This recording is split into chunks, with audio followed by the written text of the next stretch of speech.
아버지, 오늘도 우리에게 주신 하나님의 말씀을 생각해 볼 수 있는 시간을 주셔서 감사합니다. 하나님의 말씀을 들을 때 이에 상응하는 책임이 있음을 기억하면서 말씀을 듣고 순종하는 가운데 삶 속에 아름다운 결실이 있도록 도와주시옵소서. 예수님의 이름으로 기도합니다. 아멘. 우리가 지난주에 담임 목사님을 통해서 올해가 종교개혁 500주년이라는 이야기를 들었습니다. 그래서 사실 저도 배우긴 배웠던 것 같은데 그 날짜가 언제였나를 보니까 1517년, 그러니까 지금이 2017년이니까 1517년 10월 31일 잘 아시는 것처럼 마틴 루터가 위텐베르크 대학교 교회 문 앞에 이 로마 카톨릭의 부패와 타락을 비판하는 95개조의 반박문을 제출한 것을 기점으로 종교개혁을 뽑습니다. 그래서 이제 500주년이 돼서 여러 가지 행사도 하고 우리가 과연 그렇게 해서 교회의 잘못된 모습을 비판하고 나왔는데 과연 우리는 비판한 그 사람들보다 더 나은 삶을 살고 있는가, 더 나은 모습을 보이고 있는가를 돌아보는 그런 계기들을 많이 삼으려고 노력을 하고 있는 것 같은데, 근데 사실 지금은 잘 모르겠습니다. 우리가 잘못됐다고 비판을 하고 나왔는데 지금은 누가 더 부패하고 타락했는지 잘 모르겠어요. 그래서 원래 처음 개혁했던 그 개혁교회의 정신, 이 개혁교회는 항상 하나님의 말씀을 따라 개혁되어야 한다라는 그 모토를 우리가 조금 다시 생각해 봐야 되지 않을까. 그전에는 이제 개혁된 교회는 항상 개혁되어야 한다, 이 앞구절만 들어가지고, 근데 그 원래 문장을 잘 찾아보니까 개혁된 교회는 항상 하나님의 말씀을 따라 개혁되어야 한다, 이게 원래 문장이더라고요. 그래서 하나님의 말씀을 좀 우리가 생각해 보는 그런 시간을 가지려고 합니다. 그래서 히브리서의 한 본문을 선택을 해 보았습니다. 사실 히브리서는 주일 오전에 짧은 시간에 다루기에는 참 낯설고 매우 어려운 책입니다. 성경책 모두가 사실 우리에게는 다 어려운 책이죠. 그래서 가끔씩 저도 처음에 신학교 입학하기 전에 대학생 선교단체에서 몇 년 있었는데, 그때 이제 성경 공부를 몇 년 하다 보니까 자신감이 충만해져서 별로 내가 모르는 게 없는 것 같다는 생각이 들었는데, 그 이후로 이제 되게 많은 시간이 지났고 성경을 공부하면 공부할수록 또 배우면 배울수록 점점 더 아는 게 별로 없구나라는 생각을 하게 됩니다. 그래서 때때로 부러운 분들이 내가 성경을 어디서 몇백 번을 읽고 꿰뚫었다, 관통을 했다, 이런 분들을 보면 정말 대단하고 훌륭한 분들이구나, 그런 생각을 하게 됩니다. 비아냥 반 농담, 비아냥 반 진담 반입니다. 사실 그렇게 어려운 책인데 그 중에서도 히브리서는 특히 어렵습니다. 문장도 어렵고 단어도 어렵고 또 저자가 논증에 가는 과정도 방식도 사실 우리에게는 좀 낯선 되게 어려운 책입니다. 그래서 사실 신약 성경 안에서도 우리가 좋아하는 책이 있고 좀 잘 안 읽는 책이 있는데 히브리서는 좀 잘 안 읽는 책 중에 하나가 아닌가, 이렇게 생각이 됩니다. 좀 내용을 잘 알려면 이게 어떤 사람들에게, 그러니까 그러니까 저자가 어떤 독자들에게 어떤 상황 속에서 뭘 해주려고 썼다, 이걸 파악하면 좀 그나마 알기가 쉬운데, 히브리서는 사실 저자가 누군지도 모르고 독자가 누구냐에 대해서도 의견이 분분하고 그렇습니다. 그래서 이게 굉장히 좀 어려워서 이 본문을 정하는 데까지 좀 고민이 있었습니다만은 기도하는 마음으로 썼습니다. 어쨌든 그래도 우리가 이 책을 읽고 이해할 수 있는 것 중에 하나는, 한 가지 이제 찬찬히 본문을 읽다 보면 이 히브리서라는 이 글을 받아서 읽었던 원래 독자들이 어떤 상황에 있었겠구나 하는 것을 우리가 조금 알 수 있는 대목들이 있습니다. 그 대목들을 가만히 들여다보면 이 사람들의 한 가지 분명하게 말할 수 있는 것은, 원래 이 히브리서의 독자들은 과거에는 신앙을 받고 고난도 감수할 만큼 굉장히 열성적인 사람들이었는데, 이 어느 틈인가 세월이 지나다 보니까 매우 지쳐서, 그래서 신앙생활을 하는데 그날이 그날 같고 그날이 그날 같은 일종의 그 신앙에 있어서 권태기를 맞은 사람들이라는 것 하나만큼은 분명해 보입니다. 히브리서 12장에 보면 이 원래 히브리서 독자들의 상태를 단적으로 보여주는 부분이 나옵니다. 굉장히 우리가 멋있는 구절이어서, 믿음의 주요 또 온전케 하는 이 예수를 바라보자 하면서 우리 앞에 당한 경주를 경주하며 이 신앙을 경주에, 장거리 경주에 비교하는 장면이 나오는데, 거기에 보면 어떤 표현이 나오냐면 3절에 보면 너희가 낙심하여 포기하지 않도록 이라는 표현도 나오고요, 12절에 보면 축 늘어진 손과 약해진 무릎을 굳세게 하라 이런 표현도 나와요. 그러니까 신앙에 있어서 이 장거리 경주인데 축 늘어진 손과 약해진 무릎, 이걸 보면 이게 그 장거리 경주 초반의 일이겠어요? 후반의 일이겠어요? 한참을 뛰고 난 다음의 일이겠죠. 그래서 양손은 늘어지고 다리는 후들거리고 하는 이제 그런 장면을 그리면서 저자가 기록을 하고 있다는 것을 볼 수가 있습니다. 히브리서 독자들의 상태가 딱 그러했다는 것이죠.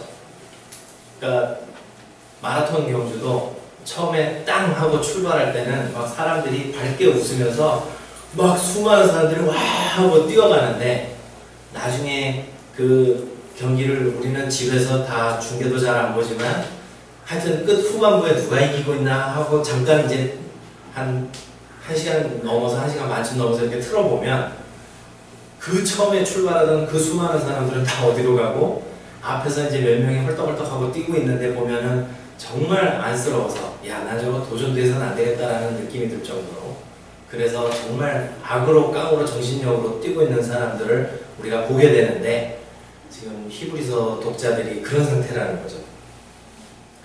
그러면 신앙생활을 할 때 어떤 모습이 그런 상태하고 비슷한가 생각을 해보면, 이제 히브리서 저자가 여러 군데에서 이야기를 해요.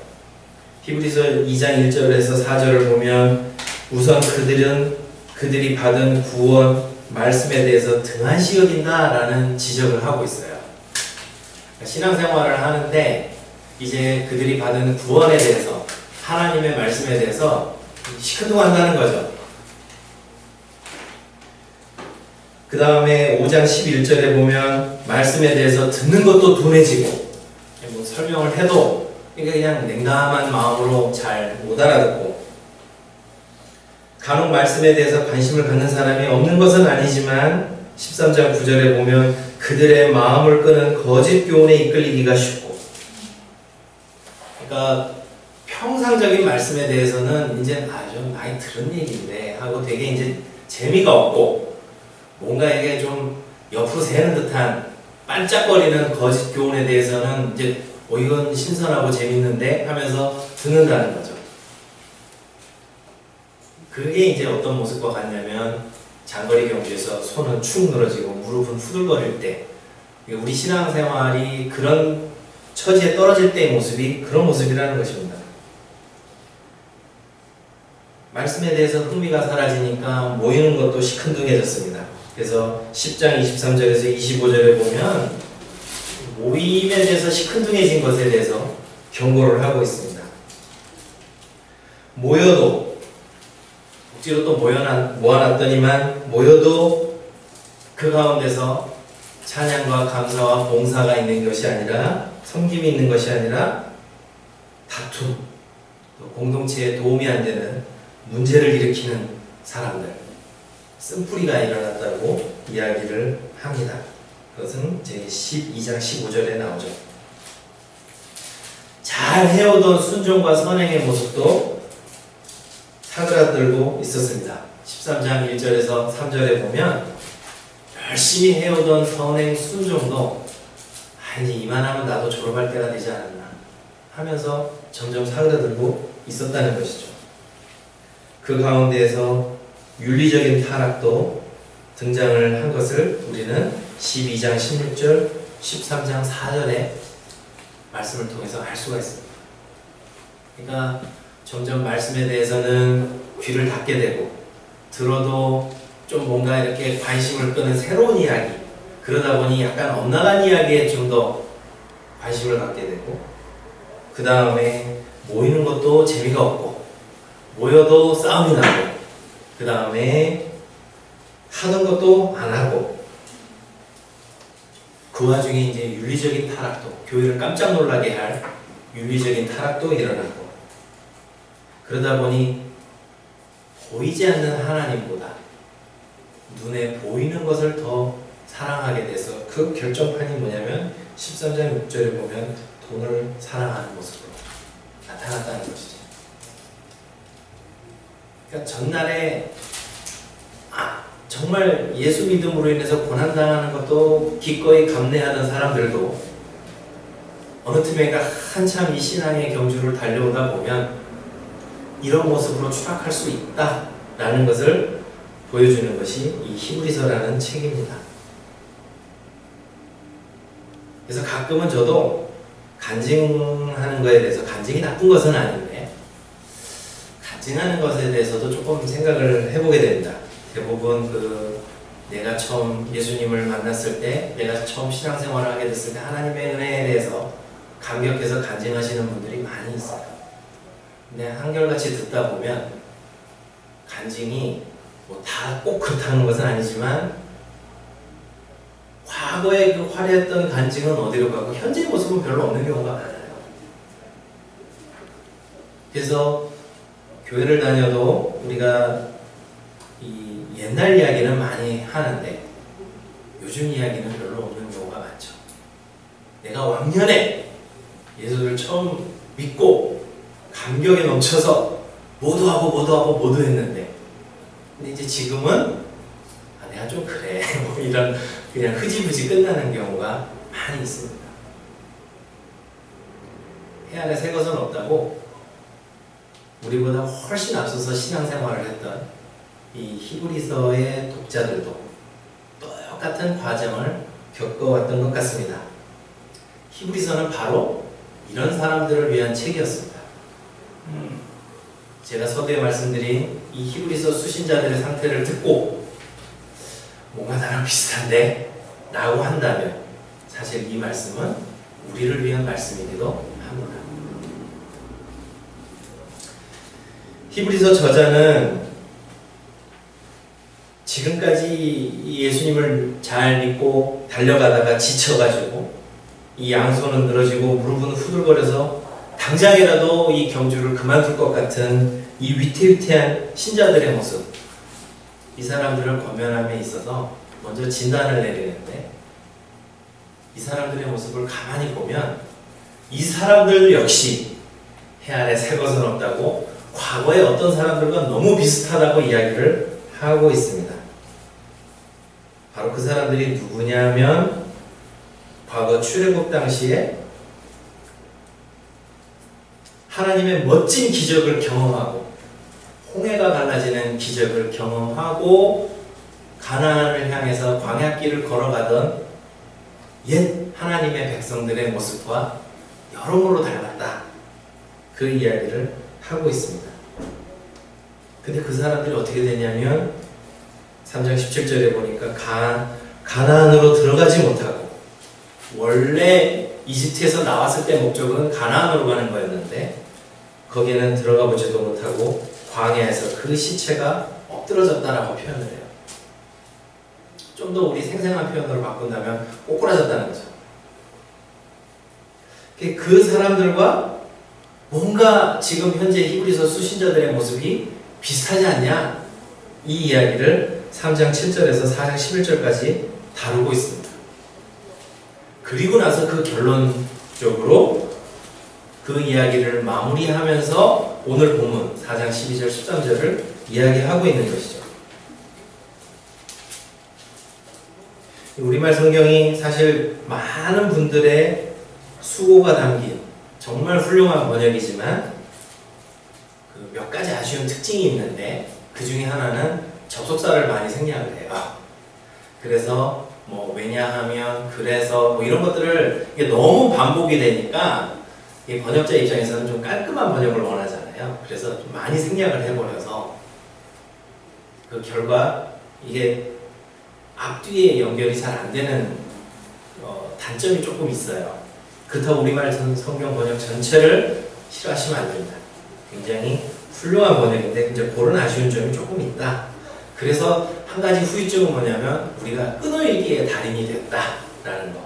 접속사가 없다 보니까 그러니까 앞뒤 문장을 잘 생각하지 않고 내가 원하는 구절을 딱 끊어가지고 보는, 내게 능력 주시는 자 안에서 내가 모든 것을 할 수 있다라는 그 사도 바울의 말씀은 우리가 생각하는 그 말씀이 아닐 수도 있어요. 식당에 가서도 많이 붙여놓은 것 중에 하나가 내 시작은 미약하였으나 내 나중은 심히 창대하리라, 뭐 이런 말씀도 있잖아요. 그것도 사실은 누가 한 얘기인지, 어떤 맥락에서 한 얘기인지를 보면 그 얘기가 아닐 수도 있어요. 그래서 제가 가까이 지내는 제 동료 중에 한 사람은 가끔 그런 식으로 성경을 읽으면 시작은 미약하였으나 나중은 심히 창피할 수도 있다고 그런 이야기를 하곤 합니다. 어쨌든 오늘 본문 4장 12절에서 13절은 여기에는 왜냐하면 이라는 접속사가 생략이 되어 있어요. 그러니까 이게 바로 이 앞구절 3장 7절에서 4장 11절까지 이야기와 깊은 관련이 있다라는 것을 보여주고, 근데 그 앞에 이야기가 바로 말씀드린 것처럼 광야 세대의 멸망과 관련이 있다. 이것을 생각을 해보려고 합니다. 자, 3장 7절부터 4장 11절까지는 히브리서 저자가 시편의 한 부분을 인용을 하면서 시편 95편을 인용하면서 이 광야 세대의 멸망에 대해서 다루고 있습니다.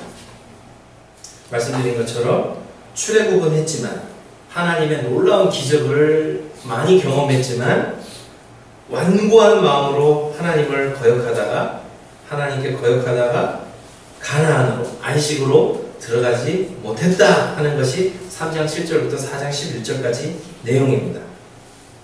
그래서 나중에 훗날 여호수아 때, 이 여호수아라는 이름이 나중에 그리스어로 번역을 하면 예수라는 이름으로 바뀌어요. 그래서 이 여호수아 때, 예수 때에 가나안 입성을 했지만 그것이 참 안식이었다면 훗날 다윗이 시편 95편을 통해서 다시 이걸 노래했겠느냐, 그 이야기죠.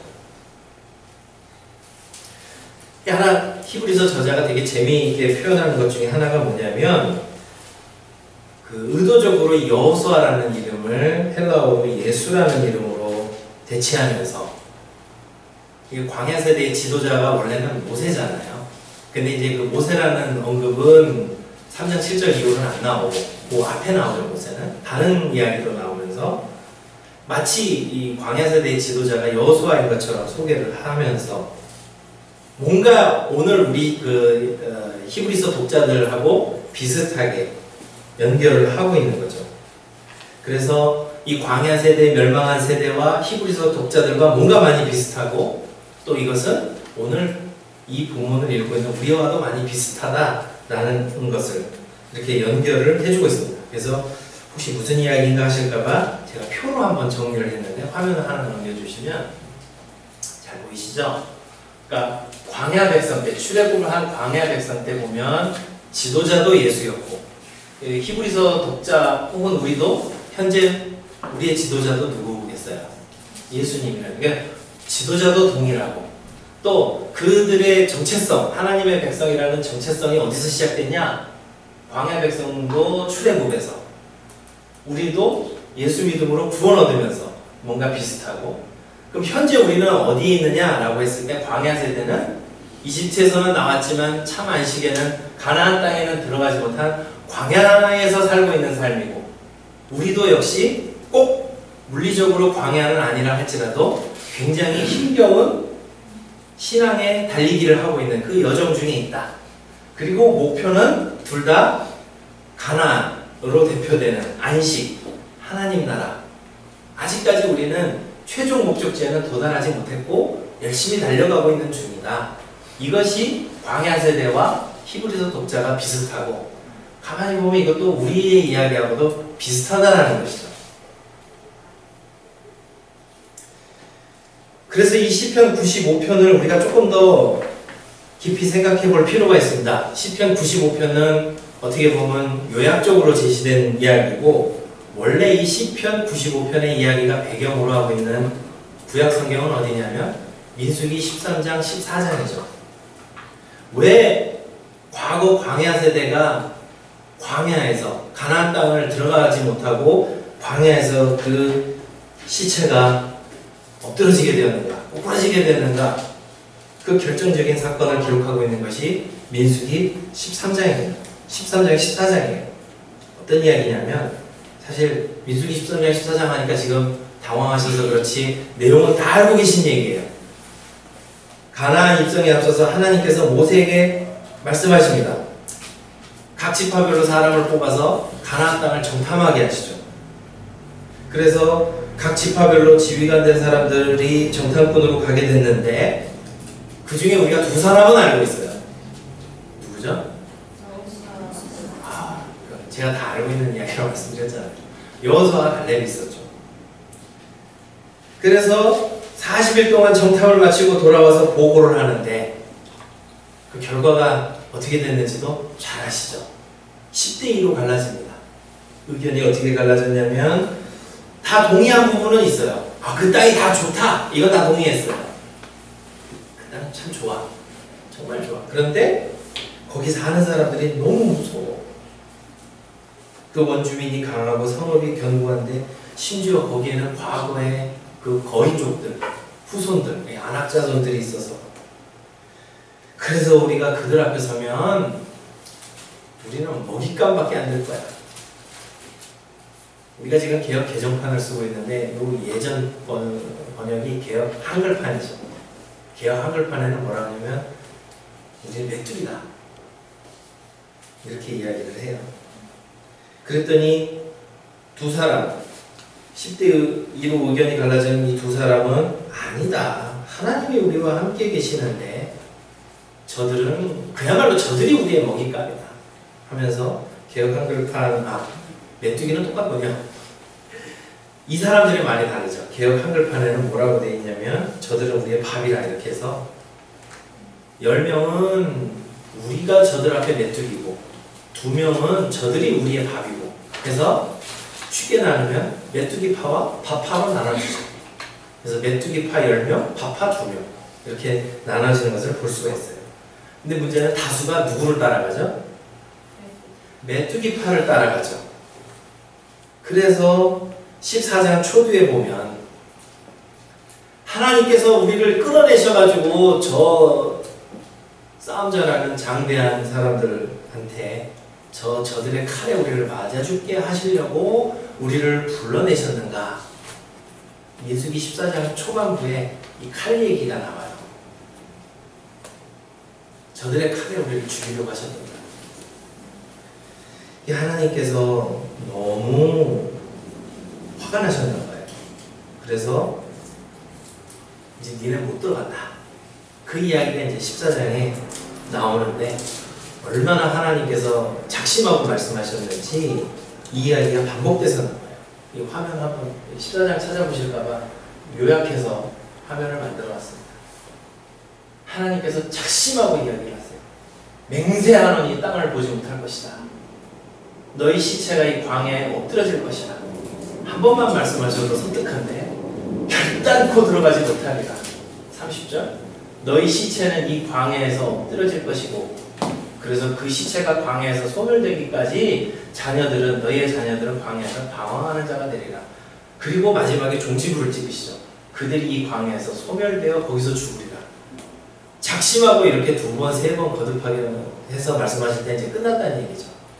그랬더니 이제서 다급해져가지고 아니라 우리가 저희 가야 된다고 또 마음이 바뀌어서 올라갔다가 진짜 칼에 죽더라 하는 이야기가 민수기 마지막에 나오죠. 14장 마지막에. 가만히 보면 민수기 14장 초반부에도 우리를 칼에 죽게 하시려고 했는가 하다가 진짜 칼에 죽어버렸다 하는 게 14장 끝이에요. 이런 거를 보통 수미, 쌍관, 인클루지오 이렇게 그러니까 앞에 이야기, 뒤 이야기가 비슷한 걸로 묶이는 것을 표현하죠. 이 히브리서 저자가 이거를 굉장히 잘 알고 있었던 것 같아요. 물론 성경을 잘 알고 있었겠죠. 그래서 이거를 아주 재미있게 써서 그 이야기의 결론, 우리는 힘써야 되는데, 우리는 이제 저 사람들처럼 안 망하려면 힘써야 되는데 하면서 또 다른 칼 이야기를 꺼내는 게 4장 12절 13절 말씀이죠. 하나님의 말씀은 과거에 들려졌던 그냥 한때 지나갔던 옛날 이야기가 아니라 현재도 살아서 역사하시는 말씀이다. 이건 그 사람들의 얘기는 옛날 이야기가 아니라는 거예요.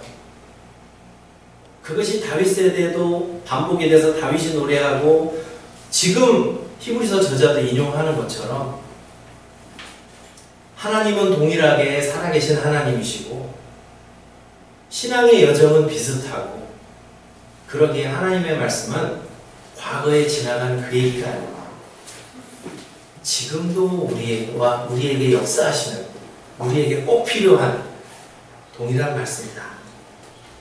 그것을 이야기를 하면서 시작을 합니다. 그러면서 새로운 칼대기를 꺼내는 거죠. 그 말씀의 칼이죠. 좌우에 날선 어떤 검보다도 예리해서 혼과 영과 관절과 골수를 찔러 쪼개기까지 하는. 근데 사실은 이게 머물러서 순서가 바뀌어요. 쪼갤 때까지 찌른다는 거예요. 그래서 조금 고치면 좋을 것 같습니다. 좌우의 날선 어떤 검보다도 예리해서 혼과 영과 및 관절과 골수를 쪼갤 때까지 찌르면서 굉장히 섬뜩하지 않습니까? 독자들을 양 칼에 어느 칼에 죽을래 하는 식으로 이렇게 딱 칼 앞에 세우는 말씀이 바로 이 구절이에요.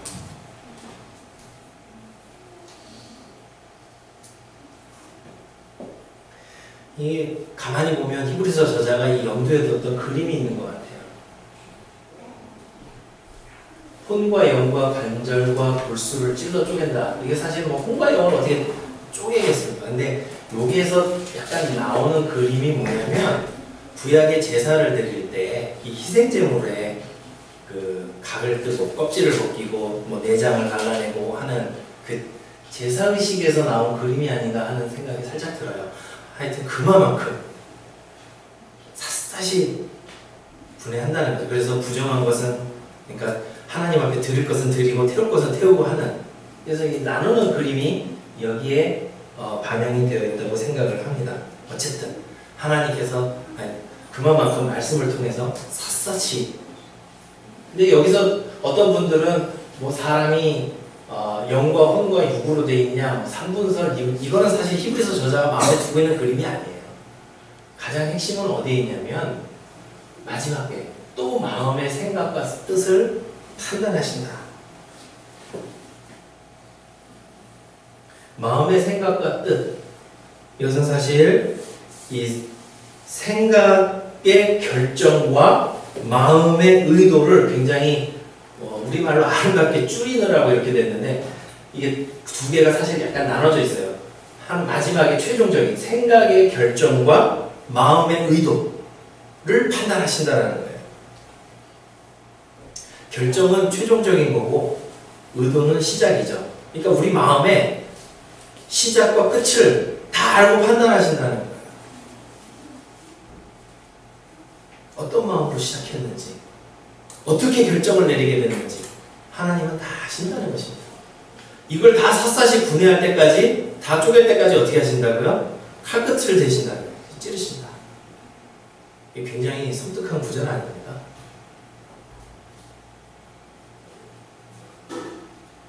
사실 이 본문을 살피게 된 계기가 있었어요. 뭐냐면 몇 주 전에 사실 5예배 때 제가 잠깐 나누는 시간에 제 이야기를 했는데, 히브리서 부분이 어렵다고 말씀드렸잖아요. 그래서 이게 다시 다른 거 공부하다가 이 히브리서 4장 13절을 살펴보게 됐는데, 이 구절을 이야기하시면서 저희 지도하시는 교수님께서 그런 이야기를 해요. 여러분들이 무슨 마음으로 신학교에 와서 목사가 되려고 하는지 하나님께서는 다 아십니다.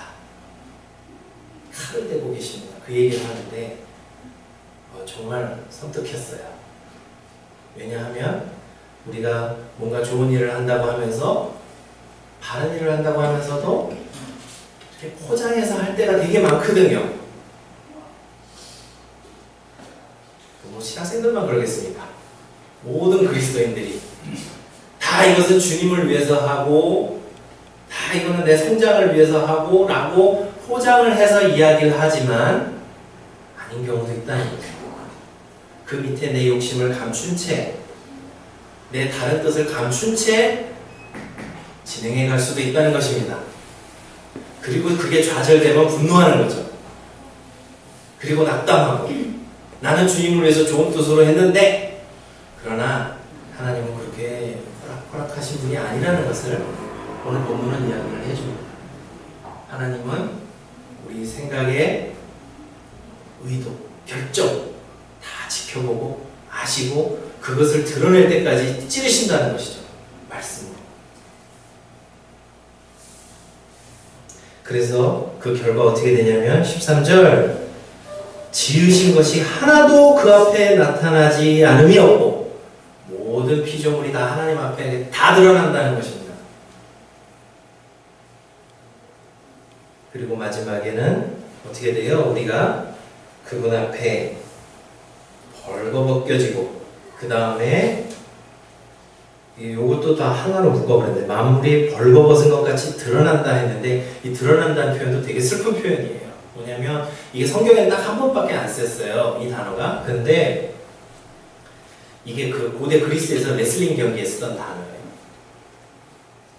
이 가운데 혹시 UFC 같은 거 보시는 분이 계신지 모르겠지만, 왜 상대 제압할 때 마지막으로 상대를 제압해서 꼼짝 못하게 할 때 그냥 머리채 잡아 목 뒤로 꺾어가지고, 좀 잔인한 이야기를 할 수도 있어요. 왜냐면 옛날에 희생제물을 잡을 때 머리채를 하고 목을 뒤로 꺾여서 마지막에 이 목을 가격할 때 이 목을 드러내는 거죠.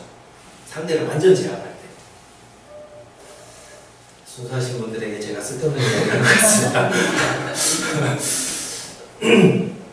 사실 이 뒤로 젖힌다라는 표현인데, 이게 목이라는 단어에서 나온 말이에요. 그래서 이 목을 드러내고 완전히 상대를 제압하는 표현입니다. 그러니까 완전 벌거벗겨지고 무기력한 상태야. 항변도 못한다는 거예요. 지금이야 우리가 하나님 앞에서 그날의 엄중함을 모르고, 그때 나만큼 깨끗하게 산 사람이 어딨어, 나만큼 한 사람이 어딨어, 이렇게 쉽게 얘기하지만, 그때는 모든 것이 앞서 얘기한 것처럼 다 샅샅이 분해되고 쪼개져서 다 벌거벗겨지고 드러나가지고 마지막에 아주 그냥 저항할 수 없도록 내가 제압된 상태가 돼서 항변할 수조차 없다, 그 이야기를 하고 있는 거죠. 그러니까 우리가 지금 살아있을 땐 사실 기회의 때고 돌이킬 수 있는 때고, 그래도 뭣도 모르고 쉽게 얘기할 수 있는 은혜의 때라는 것을 알 수가 있죠.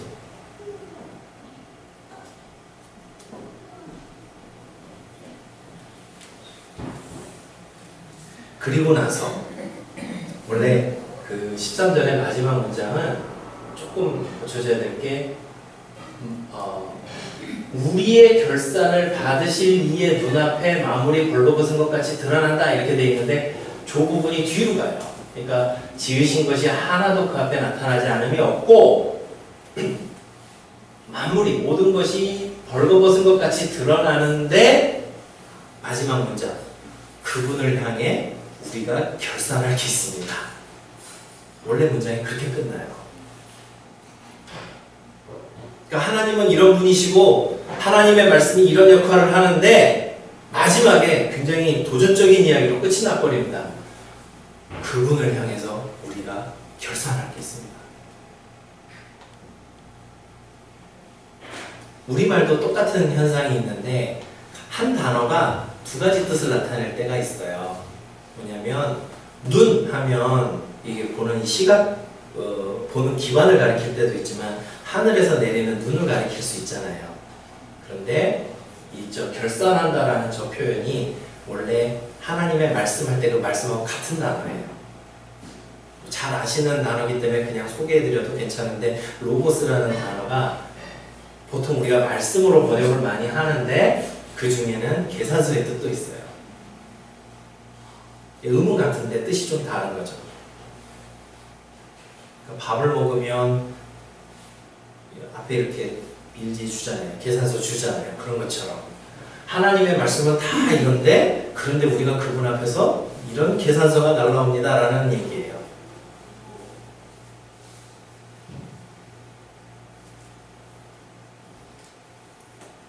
결국은 히브리서 저자가 3장 7절부터 4장 13절까지 어떤 이야기를 하고 있냐면 3장 7절부터 일단은 11절까지는 옛세대가 왜 망했는가 하는 과거의 역사 이야기를 들추면서 우리도 똑같은 우를 범할 수 있고 하나님의 말씀이 울려 퍼질 때에 우리가 아직 기회가 있으니 계속해서 열심히 그 안식에 도달하도록 앞으로 나갈 것을 권면하면서 그 하나님의 말씀의 엄중함을 마지막으로 소개하면서 끝을 맺고 있다는 거죠. 그런데 그분을 향해서 우리가 결산할 게 있습니다. 말씀을 맺겠습니다. 오늘 본문은 이만하면 됐다고 안주하는 마음이 들 때 내가 신앙생활 이만하면 할 만큼 했지 라고 하는 분들에게 도전을 주는 말씀입니다. 그래서 처음 신앙생활을 하시는 분보다는 그래도 꽤 신앙생활을 해왔다고 하시는 분들이 가슴 깊이 새겨볼 만한 내용들을 담고 있습니다. 무엇보다 우리가 기억할 것은 우리가 신앙생활의 동기와 내리는 결정, 그 모든 행동이 하나님 앞에서 다 샅샅이 드러난다는 것을 우리가 기억할 필요가 있습니다. 이건 비단 히브리서 저자만의 주장은 아닙니다. 구약의 예레미야서에 보면 만물보다 거짓되고 심히 부패한 것은 마음이라 누가 능히 이를 알리오마는 나 여호와는 심장을 살피며 폐부를 시험하며 각각 그 행위와 그의 행실대로 보응하나니 동일한 내용을 전달하고 있는 말씀이죠. 그래서 우리가 하나님의 말씀을 읽고 들을 때 우리에게 제일 무서운 태도는 하나님의 말씀은 살아 역사하시는 말씀인데 우리는 냉담한 마음으로 받는 것이 가장 비극이라고 할 수가 있습니다. 다 아는 얘기인데 오늘도 뻔하겠지 이렇게 차츰 닫혀지고 굳어져 갈 때 우리가 주님 앞에 어떤 모습을 설지 어떻게 장담을 하겠습니까? 오늘 짧은 이 두 구절의 말씀을 통해서 우리의 모든 것을 아시고 그리고 그 말씀 들으면은 반드시 하나님의 계산서가 청구된다는 것, 결산할 날이 있다라는 것을 기억하면서 우리에게 주어진 하루하루를 소중히 여기고 아름다운 믿음의 발자국으로 한 발자국 한 발자국 채워나가시는 저와 여러분 되시기를 주님의 이름으로 축원합니다. 네. 기도하겠습니다.